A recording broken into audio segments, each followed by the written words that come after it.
জামাতে ইসলামের আমির শফিকুর রহমান বলেছেন, স্বাধীনতার পর দেশ কখনো জাতীয়তাবাদ, কখনো ধর্মনিরপেক্ষতাবাদ, আবার কখনো সমাজতান্ত্রিক আদর্শের মাধ্যমে শাসিত হয়েছে।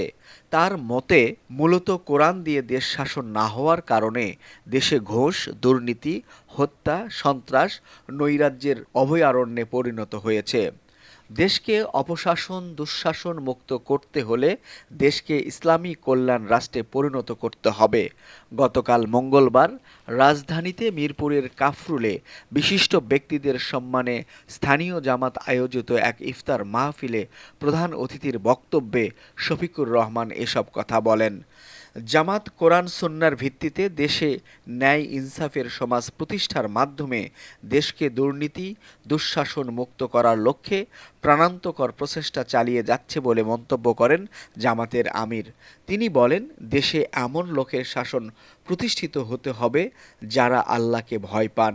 সে বৈশিষ্ট্যের লোক তৈরির জন্যই আল্লাহ আমাদের রমজানের মতো নিয়ামত দান করেছেন। তাই দুনিয়ায় শান্তি ও আখিরাতে মুক্তির জন্য আমাদের সবাইকে ইসলামের ছায়া তলেই ঐক্যবদ্ধ হতে হবে। আগস্ট বিপ্লবের চেতনায় নতুন বাংলাদেশ গড়ার প্রত্যয়ে দলমত নির্বিশেষে ঐক্যবদ্ধ হওয়ার আহ্বান জানান জামাতের আমির।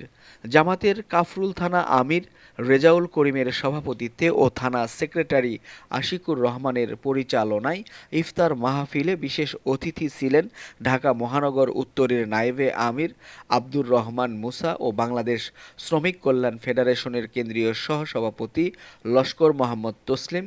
উপস্থিত ছিলেন ঢাকা মহানগর উত্তরের কর্মপরিষদ সদস্য শহীদুল্লাহ, শুরা সদস্য আব্দুল মতিন খান ও আহসান হাবিব, থানা নায়েবে আমির আলাউদ্দিন সহ আরও অনেকে।